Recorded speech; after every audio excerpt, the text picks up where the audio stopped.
And then at some point, as one is easing into the fourth dimension, they start to recognize that I get what I focus on and I am in sovereignty.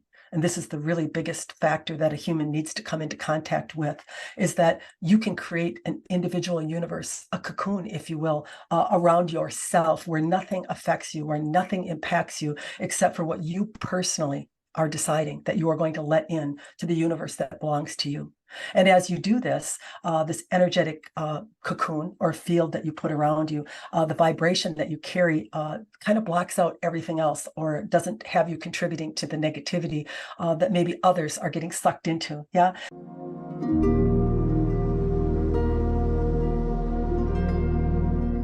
Today, I'd like to welcome Robin Jelinek to the show. Welcome, Robin. It's such a pleasure to have you here today. Hi, Christina. Thank you. I have been so excited to have a conversation with you. I've seen a lot of your content on other people's podcasts as well as on your own YouTube channel. And I just am so ready to dive in. So my first question for you is, when people ask you what it is that you do, how do you answer them? Actually, I was at a little gathering about maybe a couple of weeks ago, and it was a group of 25 women and a very nice, connective group of people. And people went around the room and started to introduce themselves and what they did. I had not, up to this point, ever really said out loud in a group what it is that I do. I've kept it pretty much to myself. People are finding out about it. I'll hear little murmurs. They found out in this town that I go to, or that town. And at first I used to really kind of cringe a little bit and be a little bit uncomfortable about that, because it isn't exactly mainstream, although I think it's becoming more that way with what's going on in the planet today. But anyway, for some reason, that particular day, it just came out of me, and I realized how consciousness expands sometimes without you even knowing it. Probably 2 months ago, I would not have introduced myself as I did. And this time I did it, and I had no feeling of cowering. I had no discomfort. I just said, I'm a life coach of sorts. Yeah, but it's in the spiritual realm. And I help people to awaken their Kundalini and to find out more that they need to know about themselves in order to get the lives that they want to get. So I gave them a little bit of a background, and I said, I'm what's called a channeler. If you don't know what that is, you can ask me afterwards or whatever. And some people did ask me, and I actually had a few people that got sessions with me that were very satisfied with them, curious about it. So that really felt good to me. And then I really started to put the pieces together and realized that the expansion of your consciousness is a very gradual opening. And sometimes we don't even think it's happening. And then we start condemning ourselves or wondering when we're going to get there or how's it going to happen. And when you just put it away and you don't really worry about it, and you just had the intent that you want it to happen, one day you just turn around and you're something very different than what you remember yourself as being. And that's how it's worked for me anyway. And it's been a very pleasant thing. There's nothing really that I've wanted or desired since I've had this experience that hasn't unfolded in just a really wonderful and natural way. The minute I gave up efforting and struggling, and there is some benefit in efforting, struggling when you're in the first three energy centers. That's in the lack, not enoughness, a little bit of jealousy, betrayal. Then a person has to effort. And that's not being in a bad place. That's just the place of development that soul is in. And that can change overnight. I mean, it just depends on what you are led to, what expands your consciousness, your ability to hold more light, because information is light, and light's coming in through your energy centers. So once you start to open up those energy centers and you can actually hold more, then your patterns of perception and beliefs change, and then your life changes because of it. And so it is gradual, because the opening of those centers is oftentimes gradual, not always. I blew mine open without warning when I was about 43 years old, and it kind of brought a barrage of negativity of some experiences. So based on what you're holding in your energy centers, if you have a spontaneous awakening, you can experience a barrage of experiences that aren't very pleasant. And it's because the Kundalini energy wants to transcend those or work its way through them. So it's better to do it a little more gradually. I wouldn't recommend that path. That's what happened to me. But I think it was good for me to experience it, because now I know if someone else goes through it, how to guide them, or what it is that they'll actually encounter if they experience something like that. Mm-hmm. Yeah. Thank you so much for that. I want to highlight how you mentioned that consciousness expanding is gradual, and you're not always aware that it is expanding. But like for me in my own journey, I can stand here today and look back 10 years and go, wow, like Yeah. I'm a different person. But throughout the way, it wasn't so easy to see. So I really appreciate that. And you also mentioned the energy centers, and that is what I really was excited to talk to you about today, was your own Kundalini awakening. As I understand, it was a huge part of your journey into channeling. Can you Mhm. talk about that a little bit? Sure. And actually, what I have going on, I would say it's two-part. When a person has a Kundalini rising, what actually happens is the female divine energy that sits at the base of the spine uncoils. And in that uncoiling, it travels up through the energy centers, piercing each one of them, opening them along the way. They start spinning. You hear the noise, you feel the puncture. It's all real. You will actually feel that. And then it'll reach the crown. And once it reaches the crown, it'll come back down. It'll feel like a hot lava that's pouring through each one of the energy centers, kind of a whooshing sound. It feels a little bit like childbirth, I would say, but throughout the whole inside of your body. And then ends with a full body orgasm, which was kind of a surprise. They don't only happen in the lower body, they happen in the entire body when you're connected spiritually. And so that was the experience basically that I had. And so what I encountered was a lot of blockages. I could definitely feel as it hit the energy centers that it was having trouble getting through, and it would actually back up and try to go again and again. It was a little bit of pinching. It wasn't necessarily comfortable. It wasn't horrible. It was just a little uncomfortable. And so after the rising, I noticed that I didn't need much sleep. There was an outpouring of emotion. I didn't know what it was. I didn't really even try to label it. There was just no way of there's nothing going on in my life that would contribute to it, to feeling that way. So I just kind of allowed that to happen. And I would say, I was functionable, but for the next couple of years, life really got flat. The things that I really liked to do, like, maybe going out to eat or getting a new outfit, or maybe if you had things that you like to collect, it was like, you didn't want to do any of that anymore. It just lost its luster. And so I just remember thinking, I'd really like to put this back, whatever it is, because it's kind of made my life not what it was. The things that we thought life was about or that I enjoyed, when those were removed, I thought, what's the sense in even being here? This isn't really very much fun anymore, And so that went on for, a couple of years, I would say. And then I had what was called a downward Kundalini rise, where it actually came down through my crown. It clamped onto the top of my head. It was like a freight train. I can't even explain to you the noise and the loudness and the pressure that I had on my head as it broke through the crown. And then I felt that familiar whooshing sound. I felt the lava go through the heart center. So I'm assuming that somewhere in the top part, the top three chakras, something was blocked in there. And once that happened, things got a lot smoother. I started to really enjoy experiences more, less than what I was getting out of them, but more in what I was observing myself in them, if that makes any sense. And so I would just, I could watch a child picking flowers, or a mother pushing her baby, or I'd be out for dinner, and it wasn't just about what I would be wearing, or, the meal I would be having, but it would be more about everything that was going on around me seemed to light up. That's how I would explain it. And so life got pleasurable again. I started to enjoy life. What I've learned about this Kundalini energy is it is an individual consciousness that sits at the spine of every person. It's a universal energy. And it's when it's going to rise, it's going to rise. You've heard of people thinking they're making it rise. I used to think, did I make it rise? I was focused on my energy centers. Chakras were always of interest to me. And I knew that holding energy in them in the form of emotion was probably blocking the passageway. So yeah, I would agree that maybe that does precipitate it a little bit.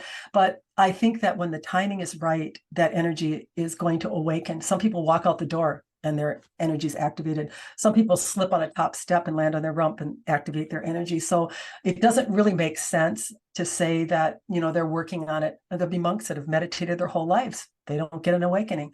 So it's not about concentration necessarily, or focus. It's about timing, and that timing is determined by that energy.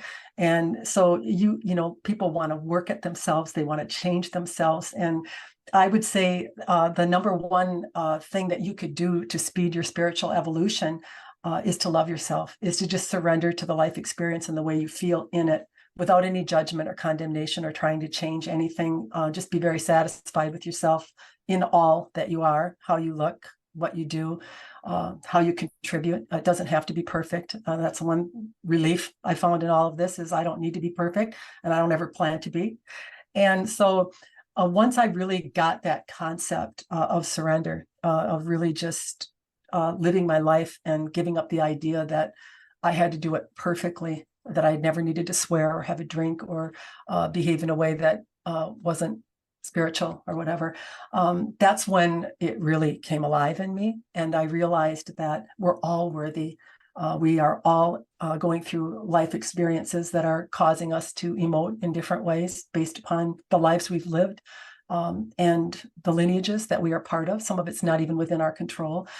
So the best thing you can do is just become an observer of yourself and a lover of yourself. When you observe something in pain and you love the human for what it had to go through, because the divine part of you expands. Expansion is a given by emotion. So the minute that you emote, you're going to expand in the divine part of you, and the universe is growing also because of it. So as far as the universe is concerned, there's no do-over needed. You've done it right. It's okay. Yeah.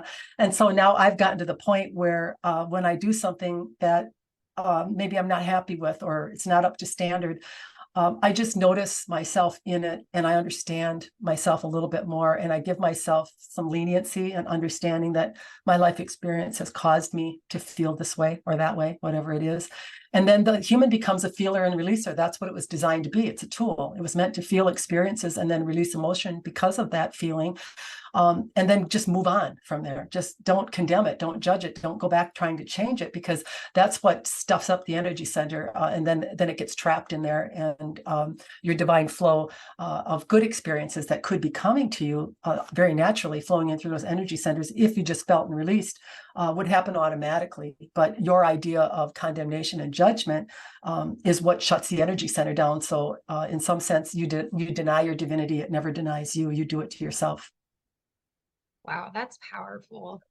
And I just want to jump back to, because I know that in my own experience and a lot of my clients and a lot of the people that I work with, there's this idea that we can make things happen or that we have to rush things. And I just want to highlight again what you said, that you can't rush it. There's no efforting that's going to make it happen, that it's more of an unfolding. And so thank you so much for that. I'm curious, were you channeling before your Kundalini awakening, or Oh, was so that I guess I your didn't totally clear that up. So let me tell you about the two-part thing. That's where I began.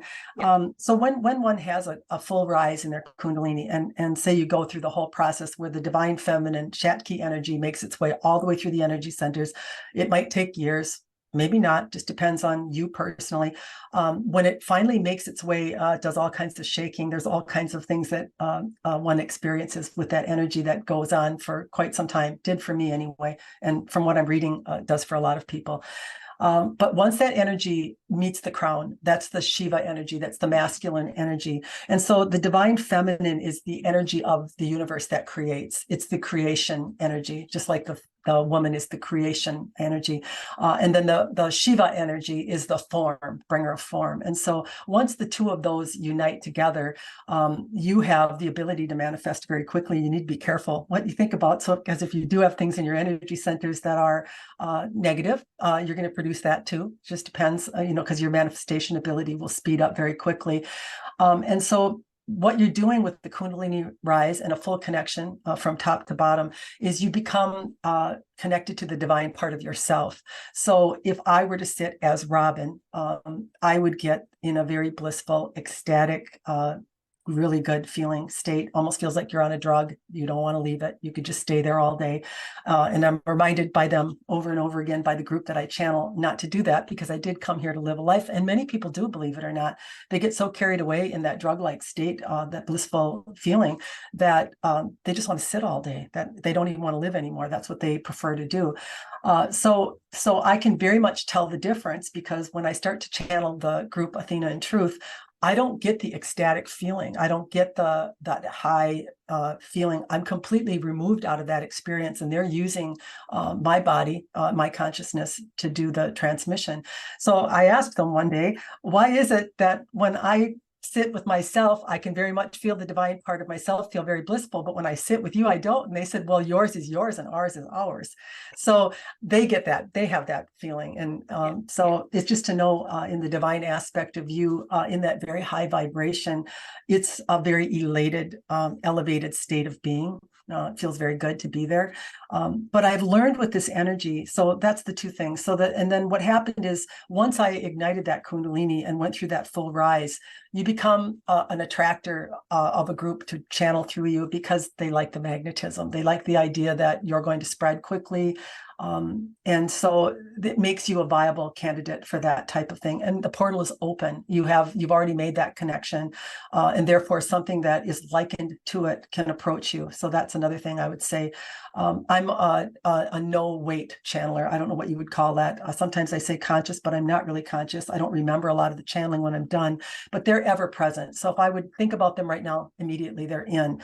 The reason for that choice was, in the beginning, of course, humanly, you always have these little fears. Is there something bad out there? Is there something else that could take my body over that I wouldn't like the feel of? And they said, well, how about this? We will just be the keepers at the gate. We're always there. And there have been actually a number that have added since the original 7. There are 10 now that communicate as a group consciousness, but they are the determiners of that. So I don't need to worry about like surrounding myself in light, or I don't have any concern or worry. There is the connection to the divine part of you that is done by a full Kundalini rising. And so you very much experience yourself in a higher aspect or octave, let's just say that. And then there is you making yourself available through that channel to be a viable option for others to speak through you, such as what occurred with me. And so there is a difference in the way that it feels. It's very ecstatic when I feel myself, but when I channel the group, I remove myself, and therefore that good feeling is theirs. It's not mine. So that's isolated to the individual, or the one that's consciousness it's connected to. So that kind of gives you an idea of how that occurred. Did you have any questions on that part of it? I did, because what you just touched on was something that has been in my own journey. And I'm curious if there was any fear of channeling prior to channeling, and if so, how did you build that trust with beings? Well, what I've learned now, and I think it's going to be very beneficial to share to those that are interested in becoming channelers, is unknowingly you attract it to yourself based upon what would make you feel complete, what would make you feel really in alignment. Of course, I loved it. I did. I had a friend that channeled that was a good friend of mine for many years, and I had used her, so I was familiar with channeling. I love to watch it. I just enjoyed it. And so I would say, and honestly, there was a knowing. I did know inside of myself that I was going to do it. I didn't share that with anyone because I felt foolish. I thought, I can't go around telling people I'm going to do something and then not do it. That's the problem with the human. They always know something and then they doubt it. And so that's part of the reason you can't bring it to yourself. So what I would say is trust does come in. When I began channeling, the one thing that I posed to myself that day, as I really lacked confidence. I was chubby as a girl. I got picked on a lot. And even though I lost that weight, I think it was like 55 pounds. I think it was 5th or 6th grade. And I never gained it back, but I never gained the confidence that I lost during that period of my life of feeling, like picked on, not fitting in, those types of things. It kind of hung with me. And even though I was very good at athletically and a lot of things, and in good physical shape, I never felt confident. I just felt self-conscious. I felt very easily someone could dominate me, that type of thing, very easily intimidated. Let's just use that. And so that particular day, I think I was early 60 or in that range.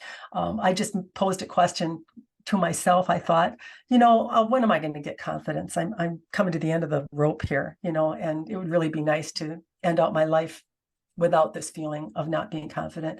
And that's when I felt this breath in my head shoot back. And at the time, me as Robin was thinking, who's doing that? This isn't me doing that. I just felt very detached. Didn't feel like me. And then in my head, the voice spoke. And that's not normally how I communicate. Now they communicate right through my voice box. But initially, there was a speaking in my head that said, this is how a woman feels in her power. And the head went back and the chest went out. And I would say for the first time in my life, I thought, boy, I don't think I could do that in public. I mean, it felt really like powerful and forward. And I remember thinking something just took my body and spoke through me. And then I would say a couple of weeks went by, and again, you doubt it as a human. That's what I did. I just thought maybe I was thinking that, maybe that didn't really happen, that kind of thing.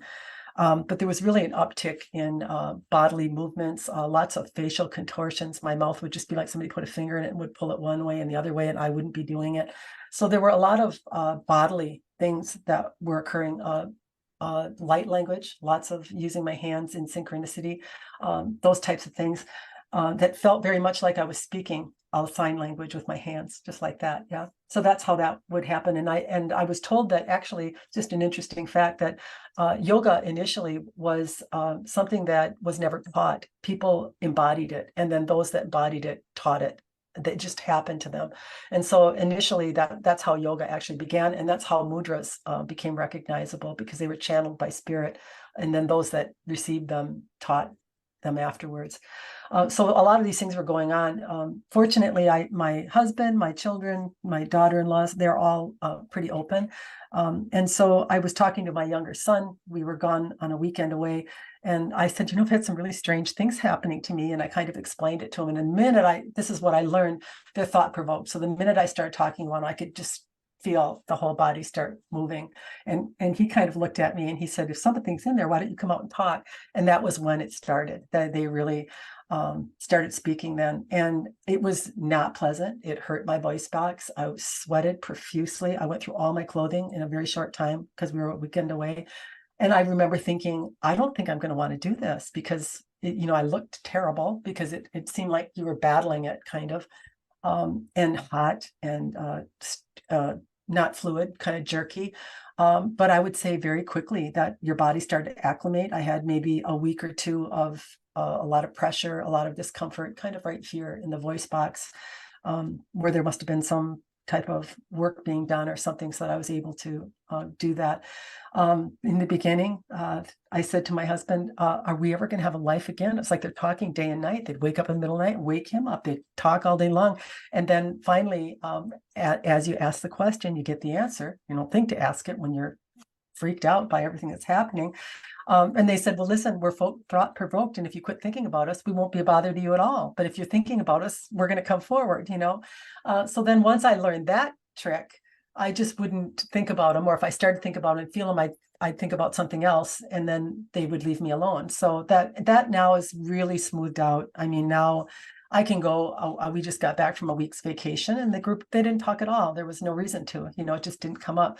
But if I would sit down and I would have a thought, I wonder what those people would think about what I do, they would be, let's tell them, they would want to, they don't necessarily have a governor. However, they will tell me inappropriate places or people that they know I'm not going to have a good response to. They'll say, don't share it there. That's probably not the best idea. I overrode that once, won't do it again. It was someone that I felt I should share it with. It turned out it didn't go that well. I probably shouldn't have.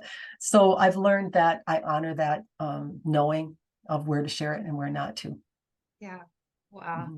That's so fascinating. Thank you for painting that picture. And I'm imagining now, since I've seen you on recent podcasts, that there's no jerking, there's no like, I see you just close your eyes and then they come through. So that must be a huge shift, a pleasant, huge shift. It is. And it didn't take long at all. Honestly, it only took a few months. I would say by the time I hit 4 months, it was better, and it continues to get better. Mm-hmm. Awesome. Well, I know we've been talking about it for a while. Can we talk to Athena in truth now? What is it that you would like to talk about today? We are always listening, hovering in the background. It's not like this one doesn't have any privacy at all. We would never intrude on a private moment. But when it is a work moment, let's use that term, we like to listen in so that we are up to speed when we are called upon to speak. Mm-hmm. Yeah. Yes. Thank you so much for being here. I have a lot of questions. My first one is, how do higher beings or collectives, I don't know the word, but how do you choose the vessel to channel through? Hmm. Everything is through vibration or a match. Let's use that term. So Robin is absolutely correct in her observation that we matched her in her desire for more confidence. That is what actually drew myself, Athena, as a representation of what a woman in her power would be. Many people would say, well, is it the past Athena, the god that is speaking through her? And we would say to you that everything that exists is a stream of consciousness. And that stream of consciousness continues to emanate long after it leaves the body, forever, in fact. Yeah. And so one calling for an aspect or something that they would like to receive in themselves, they can actually make a connection to, or an avenue would be provided where they would actually experience the essence of what it would feel like to actually be the god of Athena. It doesn't mean that I am the god of Athena. It means that I am the energetic output or match to what that energy stream of consciousness. Let's give it to you this way. Maybe you'll understand a little bit better. A stream of consciousness, let's use a family, for example, would have some matching or similarities in it. And so they would, the vibration or the tone of those that are part of that group, soul group, would actually be very similar or close to each other.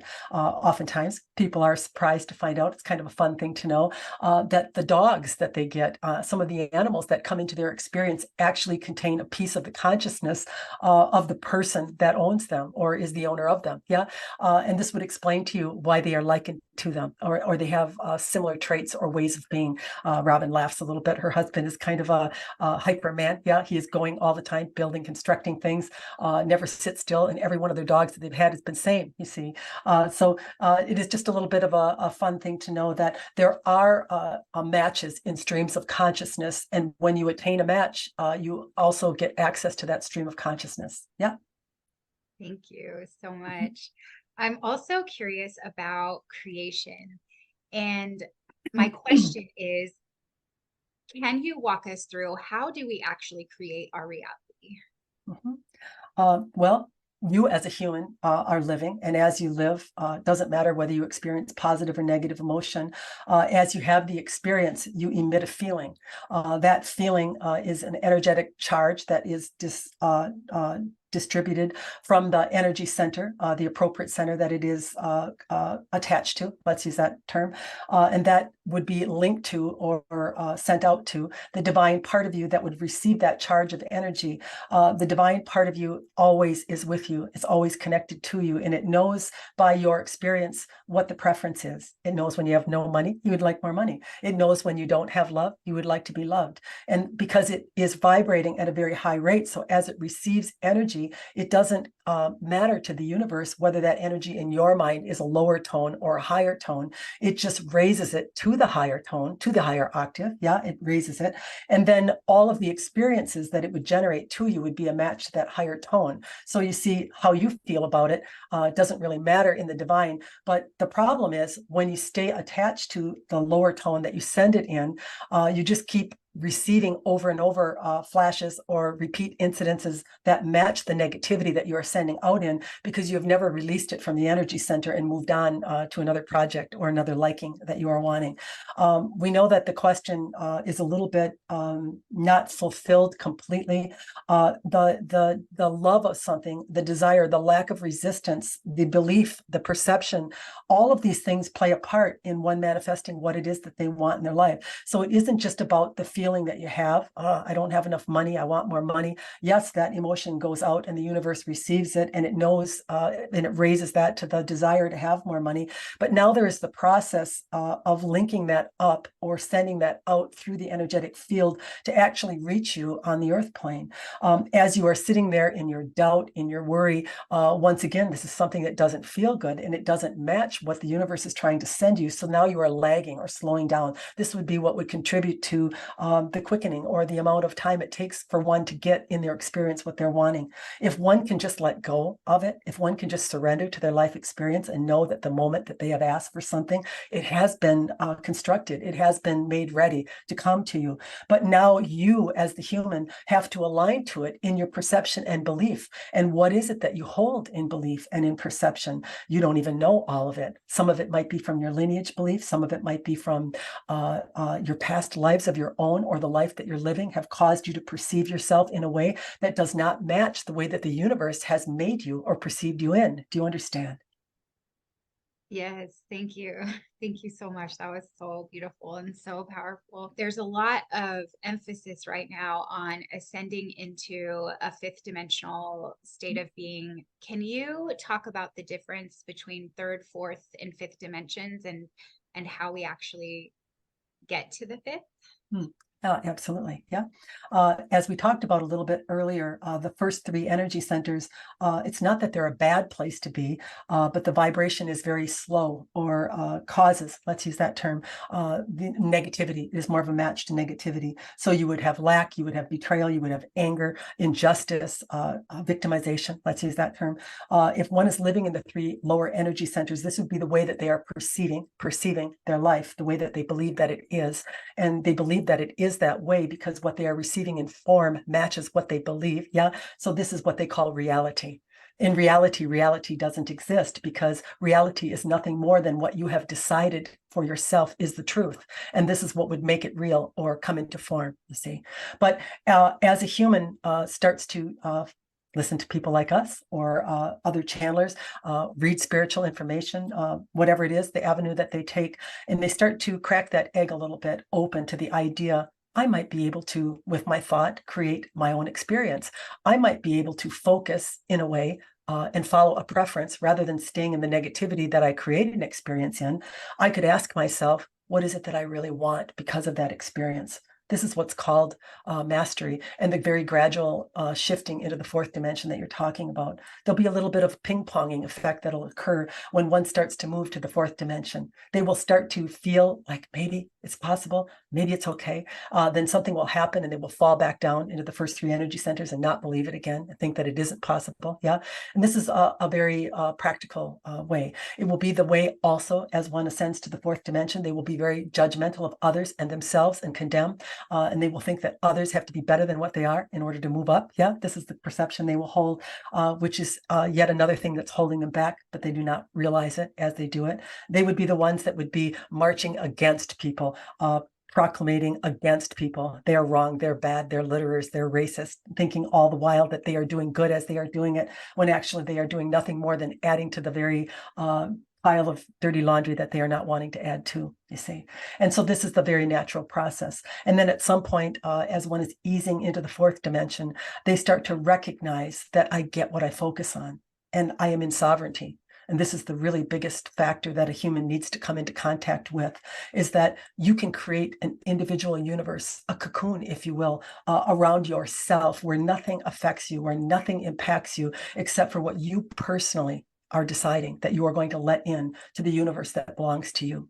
And as you do this, this energetic cocoon or field that you put around you, the vibration that you carry kind of blocks out everything else, or doesn't have you contributing to the negativity that maybe others are getting sucked into. Yeah. And so as you start to move up in your consciousness and your awareness that I can isolate, I can sovereignly create by myself. It doesn't matter if the world is at war. It doesn't matter if people are sick. It doesn't matter what other people believe. I just have to believe in the way that I want to feel. And therefore, that's what I draw to me in my own personal experience. And that is my addition to all that is in the universe. And then others can view me in my position and decide to follow that if they want to, instead of the masses, which are contributing to the negativity, by the way. They can actually decide to follow something that feels good, and recognize that in this following of my preference, I can create this utopia for myself where nothing else enters or affects me. Wow, that's really fun. That brings me to another curiosity. I know that there's a lot of talk about a collective shift or a collective awakening happening. Yeah. And so is that actually something that's happening? And if so, what can we expect to see from the Yeah, collective absolutely. awakening? And we would tell you another sign or signal, because we are still on the same thought pattern of moving from third, fourth to fifth dimension. In that transfer into the fourth dimension, there are those that believe that some are getting left behind, that some are not good enough to be expanding into the higher levels or realms of consciousness. And that's just not true. Every single human is worthy. Every single human is valued and contributing by the way that they feel. They're causing expansion in the universe. So there is no one that is not worthy of that transfer or going to get the benefit of it. Vibration is a contagious thing. And so those that are presently making the shift, or what you would quote as a human saying, doing the work, going in the direction that they are choosing the preference and beginning to rise in their vibratory tone, that vibration is affecting the entire plane. And those that are not on the path will very gradually be swept up with it, you see. Thank you so much. Mm-hmm. One of the things that I've done on this podcast is interview a lot of past life regressionists. Mm-hmm. I'm curious, why do souls continue to reincarnate into this time space reality if it's one of the hardest realities to incarnate in? There is a great expansion available through the contrast, or what a human feels in regard to emotion. So this would be the biggest factor or thing why a human would incarnate into the earth plane. Yeah, because the emotions and the physicality that you have can cause such an amount, let's use that term, of energy to be emitted that is much greater than we would say perhaps the consciousness that we are when we are not expressing. We don't necessarily, we know that we have used it primarily because humans use it, yeah, that they're talking to the high part of themselves, or that we are higher than anyone else. We would not depict ourselves that way. We would depict ourselves as not having energetic entrapments that are caused by being in human form, and therefore lowering the amount of energy that we can receive in order determines the amount of wisdom and knowledge that we can transmit or talk about. Yeah. And so as a human begins opening their energy centers and allowing more and more light or information to come through them, they would liken themselves very quickly to us, depending on how capable they are in achieving that opening. Yeah. And is there ever a time where we stop incarnating as human? Robin's son sent her an email this morning, and he basically asked the billion-dollar question of where consciousness began. Yeah, and we answered him, yeah, in the same way that we always do, that consciousness has always been and always will be. And as one continues to rise in their consciousness, that question will start to become less and less of a concern, and they will become more and more aware that there is no limit, there is no cap, there is no ending. There is no time that this expansion or this desire to know more by experience will ever be attained. Yeah, that makes so much sense. Thank you. Mm-hmm. So to me, this next question is my $1,000,000 question. Mm-hmm. And it's the reason I started the podcast. So my intention in starting the podcast was to inspire others to hear anything to help return us to the truth of who we are. So what is the truth of who we all are? The truth is lies in the statement, I am. It is. You are the God that you think you are worshiping outside yourself. You are what it is. So once you can move into the claim, I am this, I believe this, I understand this, I know this, I accept this, this is how you can obtain connection or full access to the energy that is available to you, you see. We have often said that we could enlighten a rock much easier than a human because a human has a brain. And after they receive a transmission of Kundalini energy, they feel it, they know it, they love it, but then they soon go home and they doubt it. and they worry about it and they wonder about it and they go to work on it. Yeah. And these would be the things that would actually curtail the experience or slow it down, you see. So a human has to know, as a God, I am the one that decides. I pick, I choose, and I am. This is what I am. It doesn't wonder. It doesn't worry about time. It doesn't work on itself. It just simply makes a command and believes it is so, and therefore it is. Thank you so much.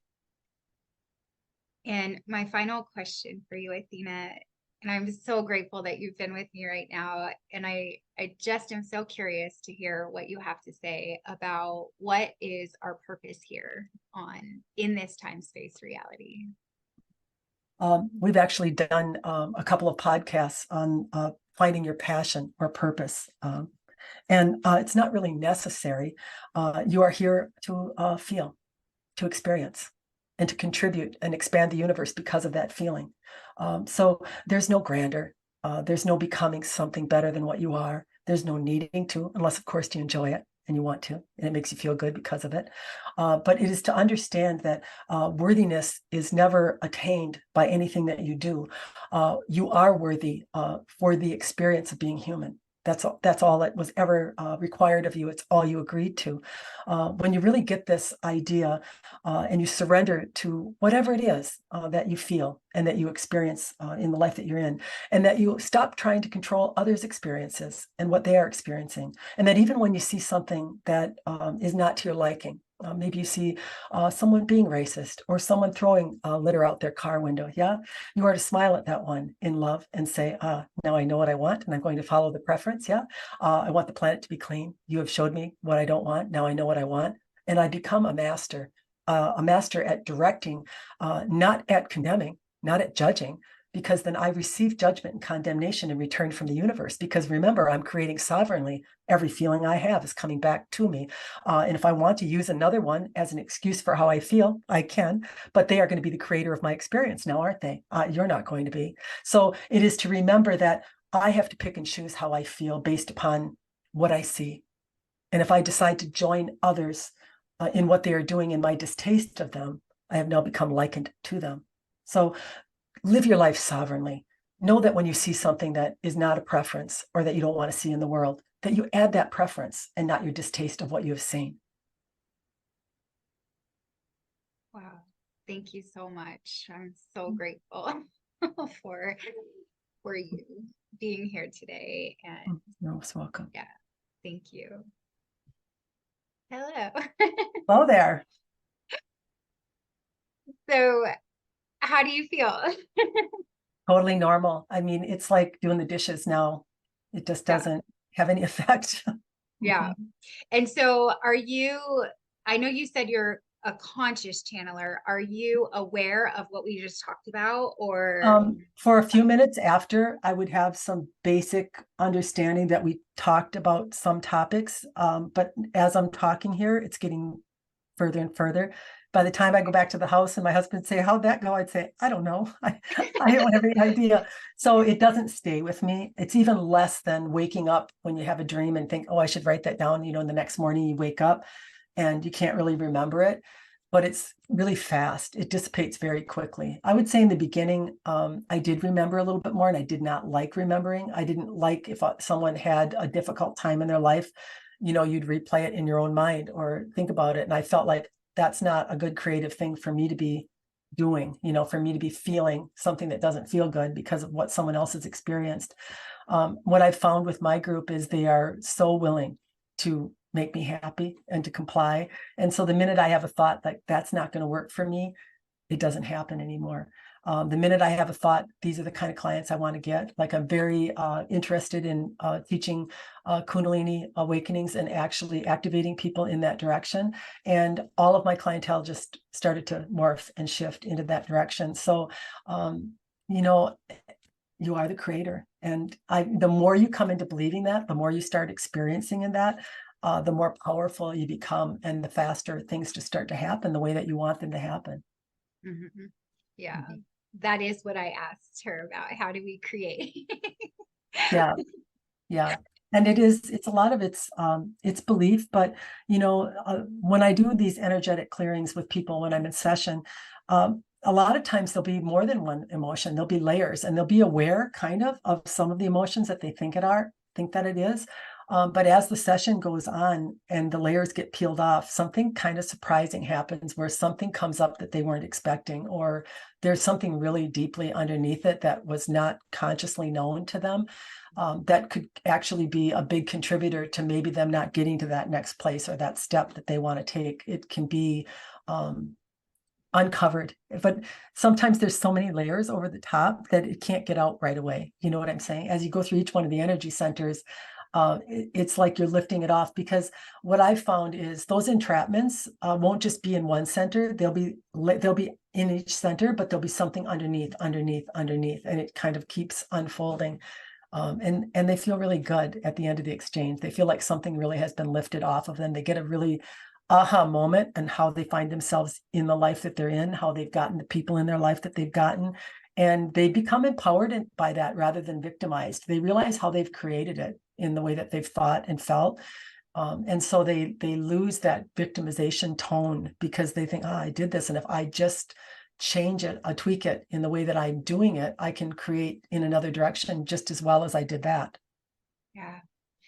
So you just mentioned victimization, and I just had this thought. I shared it with my client, and I just want to kind of see what you think about it.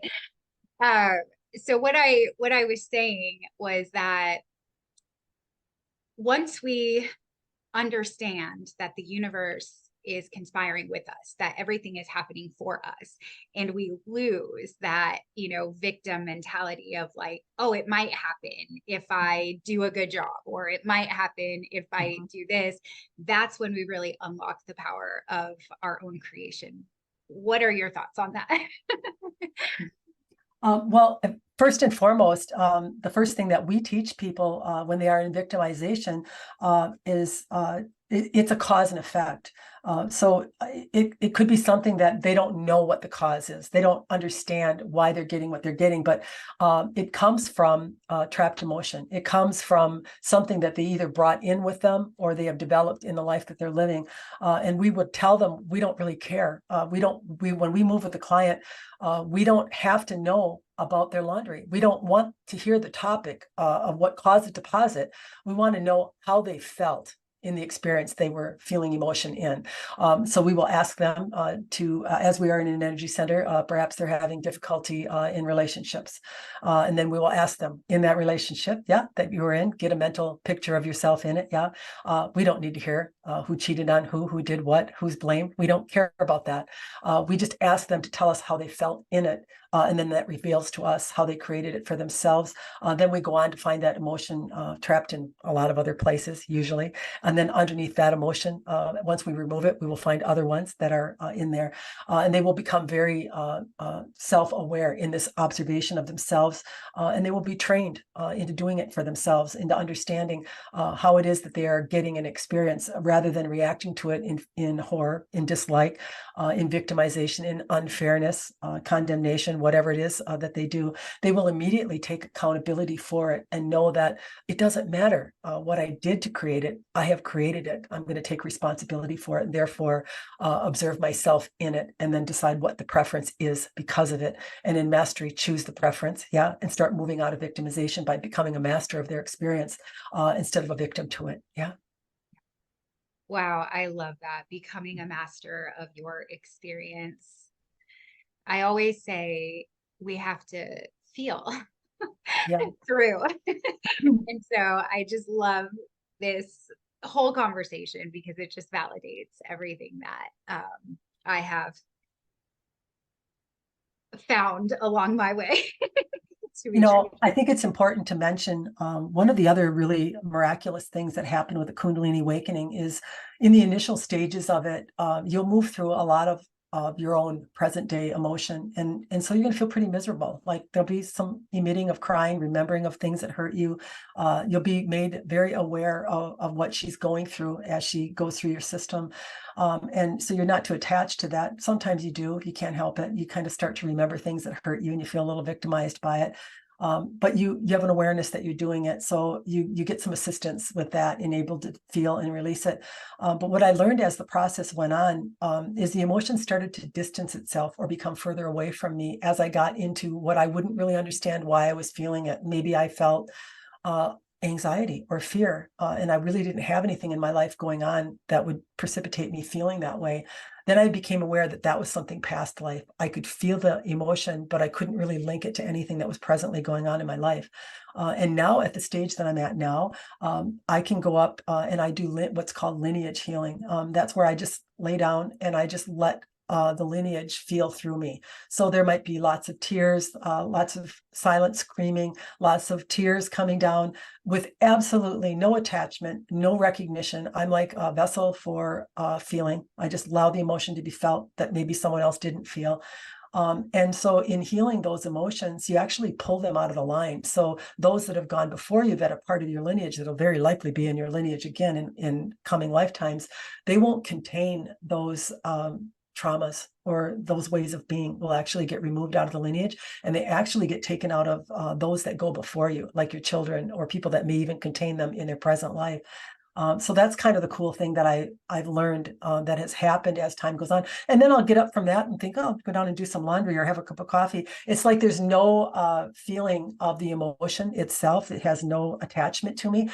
So there's almost like 3 stages that you move through during the Kundalini rising. One very close to you, one feeling a distance, knowing it was you at some point. And then there's this very distant emotion that you can very much feel, but you're not attached to it. And I think the important thing to recognize in that is once you fully awaken your Kundalini and you do go through this process of healing all of your traumas from this life, past lives, and your lineage, that emotion will not affect you like it used to, because the entrapment is what causes the suffering or the pain.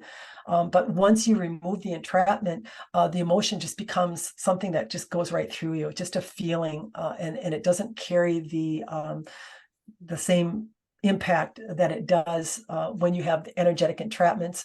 This is happening again. I deserve this. I'm being victimized, and that's a very much attached emotion.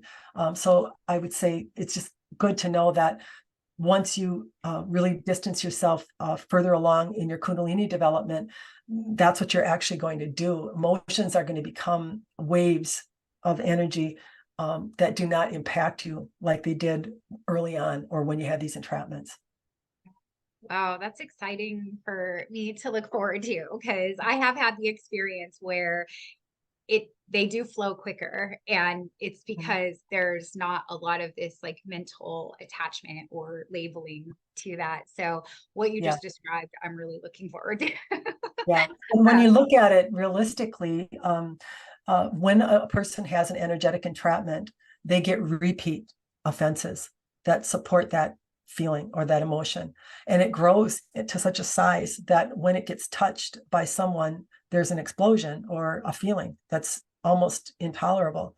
But as you start to recognize it and know that you're responsible for it and that you want to go to the preference, you're starting to lift it off.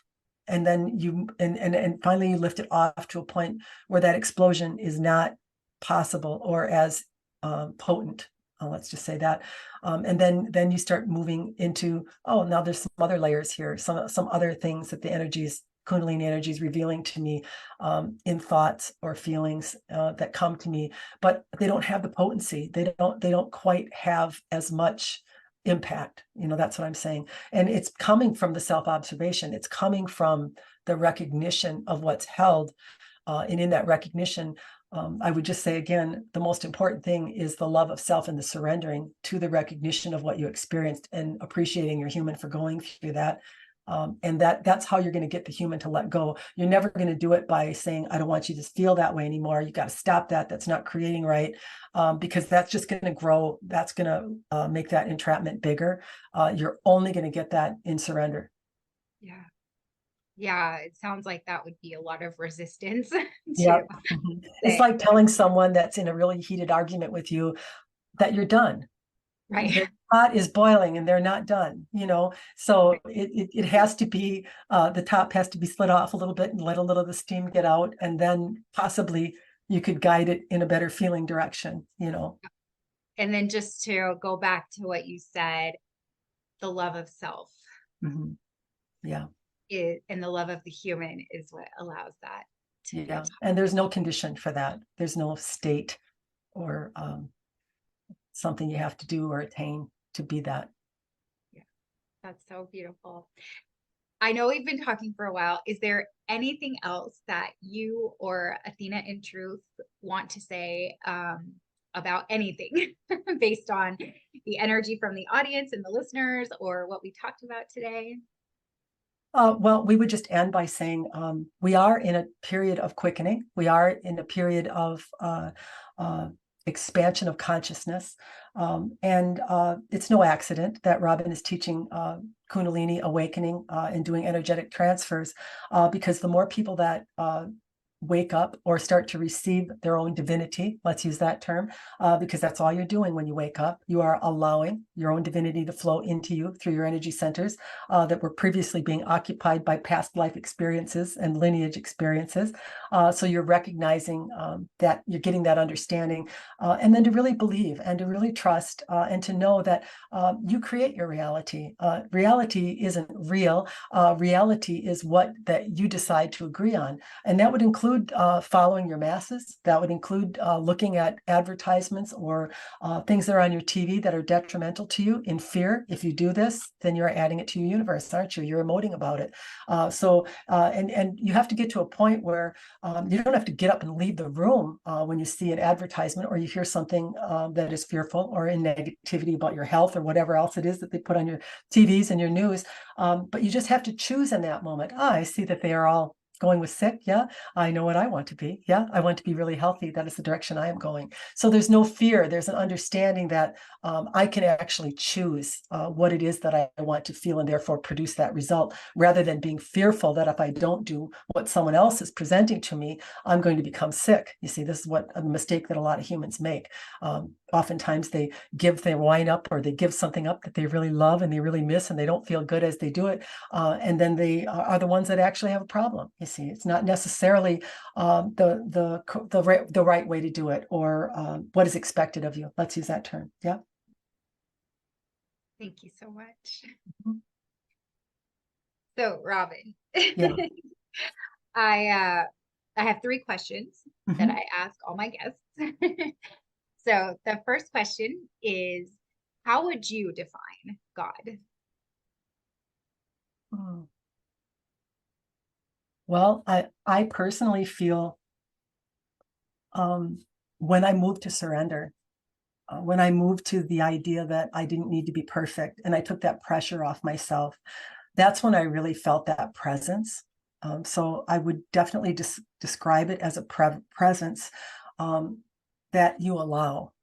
It's something you allow. It's not taken away. It's not given to some that are better and not to others that are worse. It's just your allowing of that presence. So, and that's what I would say in my newfound perception, that I just accepted myself however I was, and I didn't have to do what other people told me I had to do in order to be worthy. Then that presence became known to me, and I realized it was just always there. It's around everything. It's in the space. It's ever present. It's always with you, and it's by your allowing. Thank you. Mhm. And the second question I did ask Athena, so now I'm going to ask you. Mhm. What would you say is the purpose of life? Just enjoying, just really surrendering to it and trying to find things that you enjoy, people that you enjoy, and just allowing uh, it to unfold however it unfolds. And I have adopted the understanding, and I hope getting older that I can apply this in my own life, that I really try. The one thing I quote unquote work at, which I'm not supposed to work at, but I do work at a little bit, is reminding myself that everything's happening for me, and there's nothing happening to me that shouldn't be happening, and that includes something that I may not like the feel of. And that you just have to surrender to whatever life brings to you without resistance to it. And then that's how you're going to be revealed what that lesson really can benefit you in. Thank you. And the final question is, if you could take one piece of wisdom that you have now and offer it to a younger version of yourself, what would that one piece of wisdom be? Be free. Yeah. There's so many things you do when you're younger. You're self-conscious. You're not expressing how you could be. And we like to blame other people for that. Oh, I can't say that because this person's there. I can't do that because, of that. But really, it boils down to us. And if I could remember this when I would live again, I would come in and I would be free. How do people find you if they want to get in touch with you or work Sure. with you? Yeah. Well, I have a website, Athena in Truth. They can find everything on there. I also have a podcast that is free. Lots of information that goes up on there several times a week, if not more. I do a YouTube channel under Athena in Truth. Also, that's on my website. I have downloadable courses on Kundalini Rising. One of them is up now. The second one's going to be coming on very shortly. It's going to advance as each one goes up. I'm doing an in-person course that begins tonight, in fact. So yeah, everything's on that website, Athena in Truth. And I do private sessions too. I try to limit those a little bit more because my time is going into a lot of different areas, but I still have some openings for private sessions too. Awesome. Thank you. I'll be sure to include all of that information in the description of this Thank you. video. Robin, thank you so much. Athena, thank you so much. I feel like I need to shout over, but I know she's here too. So this You're has welcome. been so fun. It's been such a pleasure. Thank you so much for giving us your wisdom and your heart, and for just being a light in the world and helping us all return to the truth of who we are. Thank you. Thank you. I would like to personally thank you for tuning in to this episode. If you haven't already, please be sure to like this episode, subscribe to my channel, and turn on notifications so that you never miss a beat. And if you really resonated with this content, please share it with all of your friends so that collectively we can expand our consciousness. Have a very blessed week.